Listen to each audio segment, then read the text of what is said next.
ये भी बहुत चलता है। लिखने वाला अपना नाम नहीं डालता, वो क्या करता है, बड़े का नाम डालता है। नहीं समझ में आया? रैण सार ग्रंथ सुना आपने? कुंद आचार्य देव का रैण सार के नाम से ग्रंथ है। तो अपन ने रैण सार को स्वीकार नहीं किया कि क्योंकि उसमें बहुत सारी गाथाएं रंग राग की हैं जो बिल्कुल कुंद आचार्य से मैच ही नहीं करती। अंत समझ में आया? तो कैसा भी हो ही नहीं सकती ये बात। ये तो किसी ने कुंद का नाम डाल के और अपना राग आदि की बात लिख दी। तो अगर परीक्षक पारखी नहीं हो तो वो उसको भी मान लेगा। हाँ, ख्याल में आएगा? उसको पढ़ोगे तो आपको बताएंगे बहुत सारी बातें उसमें। तो इसीलिए जो मिलावट करने वाले होते हैं वो क्या करते हैं, ये बड़ी बड़ी कंपनियां क्या है सर, ये नाम का प्रचार प्रसार करते हैं बहुत बड़े लेवल पे और फिर मिलावट करवाते हैं। उनके नाम से सब चल जाता है। देखो फोन चाइना का, क्या कहा मैंने, उस पर सील लगी इंडिया की, उस सैमसंग फलाना वो सब बन रहा है चाइना में थोक के भाव में, और यहाँ आके खाली बिना पैकिंग के आए और यहाँ पे उनने पैकिंग करी, अपना डिब्बा लगाया, अपनी मोहर लगाई और वो सैमसंग से ख्याल में आएगी नहीं? क्यों कि अगर वे चाइना लिख देंगे तो कोई नहीं लेगा। ऐसे ही रागी द्वेषी अपना नाम लिख देंगे तो कोई नहीं पूछने वाला, लेकिन किसी बड़े आचार्य का नाम लिख दिया, किसी बड़े विद्वान का नाम लिख दिया और बस डाल दिया। अब लोग तो यही समझेंगे जो बेचारे भोले हैं कि ये तो कुंद देव ने लिखा है, क्या कुंद देव झूठा लिखेंगे? अरे भाई, कुंद देव ने लिखा है कि नहीं लिखा, इसके पास हमारे पास कोई सबूत तो नहीं है, कोई हमने आंखों से तो देखा नहीं है, कोई केवली भगवान तो बैठे नहीं है। तो फिर क्या करें कि परीक्षा करो वीतरागता का पोषण उसमें किया गया है कि नहीं।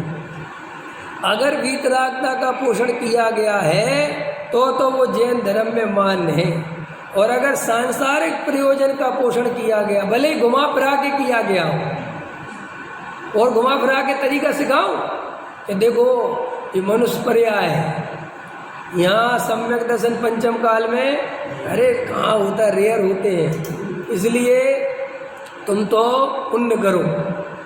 क्या करो कि महाराज ये पुण्य कैसे किया जाता है कि हमारी सेवा करो।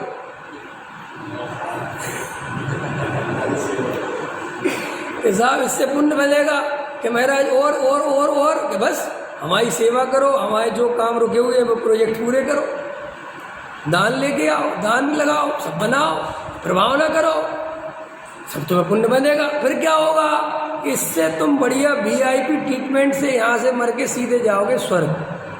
कहाँ जाओगे? और स्वर्ग में शांति से रहना, बढ़िया प्रसन्नता पूर्वक सब कुछ मिलेगा। यहाँ जो गजब हो गया, हम तो यही चाह रहे थे वैसे भी कि सुनो, और घाटे का सौदा नहीं है, तुम यहाँ जैन धर्म की सेवा कर ही रहे हो, फिर वहाँ शांति से रहना जब तक यहाँ पे काल बदल जाएंगे, क्योंकि वहाँ का काल बहुत लंबा है, हमारी सारी व्यवस्था एकदम परफेक्ट, और जैसे ही यहाँ 14 काल लगेगा तुम वहाँ से जन्म ले लेना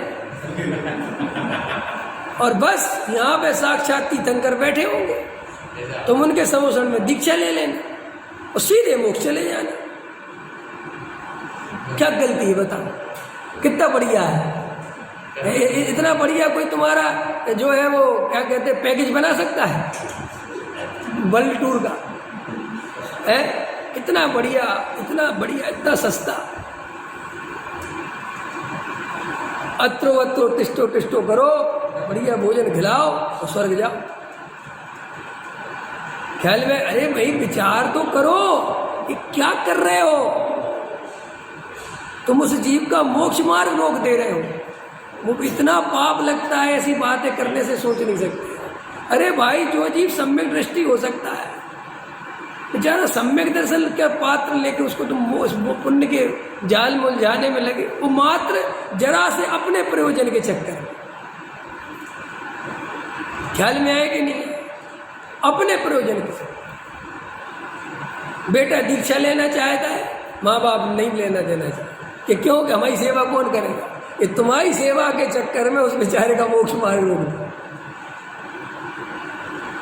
ख्याल में है कि नहीं। लेकिन जो ज्ञानी माँ बाप होते कहते बेटा चले जाओ, इससे बढ़िया बात क्या हो सकती है। लेकिन संसारी जीव अपना अपना प्रयोजन सोचता है, खबर तो है नहीं।